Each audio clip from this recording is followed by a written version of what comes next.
Assalamualaikum warahmatullahi wabarakatuh, saudara-saudaraku yang seiman dan seakidah.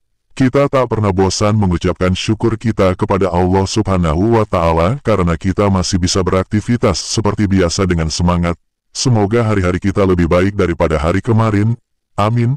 Amin ya Rabbal Alamin. Pada kesempatan ini kami akan memuat konten video tanda-tanda kenabian Muhammad Sallallahu Alaihi Wasallam sebagai Nabi, Rasul utusan Allah. 1.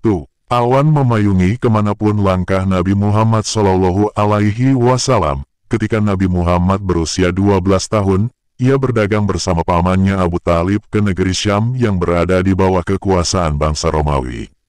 Dalam perjalanan di Gunung Pasir, seorang pendeta sakti bernama Buhaira melihat awan putih memayungi kafilah unta rombongan Nabi Muhammad Sallallahu Alaihi Wasallam yang sedang berjalan beriringan. 2.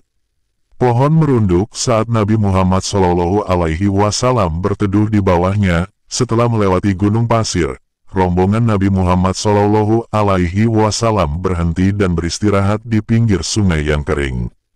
Awan pun ikut berhenti. Tidak lama kemudian, awan menghilang dan digantikan oleh pohon-pohon yang memayungi saat Nabi Muhammad Sallallahu Alaihi Wasallam sedang beristirahat.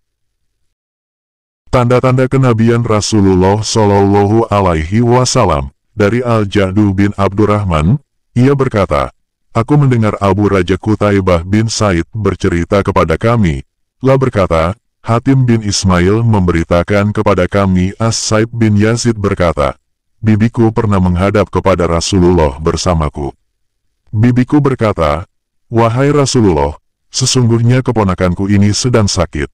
Lalu aku melihat beliau mengusap kepalaku dan mendoakanku semoga mendapatkan berkah. Setelah itu beliau berwudu, lalu aku meminum dari sisa air wudunya. Kemudian aku berdiri di belakang beliau, maka aku melihat ada sebuah hatam, tanda kenabian, di antara kedua belikat beliau seperti telur burung merpati." Muhammad bin Bashar bercerita kepada kami. Abu Hashim memberitahukan kepada kami. Uzroh bin Sabit memberitahukan kepada kami. Ia berkata, Alba bin Ahmar bercerita kepadaku.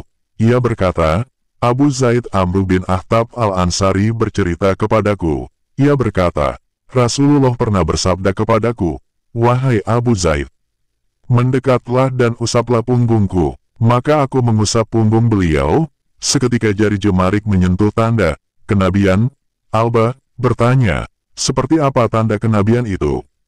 Abu Zaid menjawab, "Gumpalan rambut." Abu Amar al-Husain bin Harits al-Huzai bercerita kepada kami. Ali bin Husain bin Waqid memberitahukan kepada kami. Ayahku bercerita kepadaku. Abdullah bin Buraidah bercerita kepadaku. Ia berkata, aku mendengar Abu Buraidah berkata, ketika Rasulullah baru tiba di Madinah, Salman Al-Farisi mendatangi beliau dengan membawa baki berisi kurma seraya meletakkannya di hadapan beliau.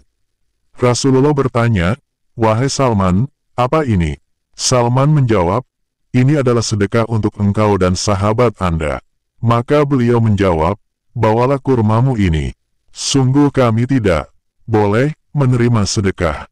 Salman pun membawanya. Keesokan harinya, ia kembali datang dengan membawa kurma yang sama seraya meletakkannya di hadapan beliau. Beliau pun kembali bertanya, "Wahai Salman, apa ini?" Salman menjawab, "Ini adalah hadiah untuk Anda." Maka beliau berkata pada para sahabat beliau, "Hidangkanlah untuk dimakan." Kemudian Salman melihat tanda kenabian di punggung Rasulullah Shallallahu Alaihi Wasallam, maka ia pun, Salman, beriman kepada beliau. Setelah itu, Rasulullah membeli sebidang tanah dari seorang Yahudi dengan harga sekian dirham untuk ditanami dengan pohon kurma. Di tanah itulah Salman bekerja sehingga bisa menghidupi dirinya sendiri. Seluruh pohon itu ditanam sendiri oleh Rasulullah, kecuali satu batang pohon yang ditanam oleh Umar. Maka kurma-kurma itu berbuah pada tahun itu juga, kecuali satu batang pohon yang ditanam Umar. Rasulullah bertanya, "Ada apa dengan sebatang pohon ini?" Umar menjawab, "Wahai Rasulullah, sayalah yang menanamnya." Seketika, beliau segera mencabut pohon itu lalu menanamnya kembali. Maka pohon itu pun berbuah pada tahun itu juga. Muhammad bin Bashar bercerita kepada kami. Bishri bin Al-Wadoh memberitahukan kepada kami. Abu Ukail Ad-Dawraki memberitahukan kepada kami. Dari Abu Nadrah, ia berkata, aku pernah bertanya kepada Abu Said Al-Khuzri perihal hatam, tanda kenabian. Rasulullah, ia menjawab, hatam itu ada di punggung Rasulullah, yaitu daging yang menyembul. Al-Ajli Al-Basri bercerita kepada kami, Hamad bin Zaid memberitahukan kepada kami, dari Ashim Al-Ahwal, dari Abdullah bin As-Sarjasi, lah berkata, aku datang menghadap Rasulullah Shallallahu Alaihi Wasallam, ketika beliau sedang berada di antara para sahabatnya. Aku berkeliling sedemikian rupa di belakang beliau. Rupanya beliau mengerti apa yang kuinginkan, maka beliau melepaskan selendang dari punggungnya, maka terlihat olehku tempat hatam kenabian yang berada di antara kedua pundaknya sebesar genggaman tangan.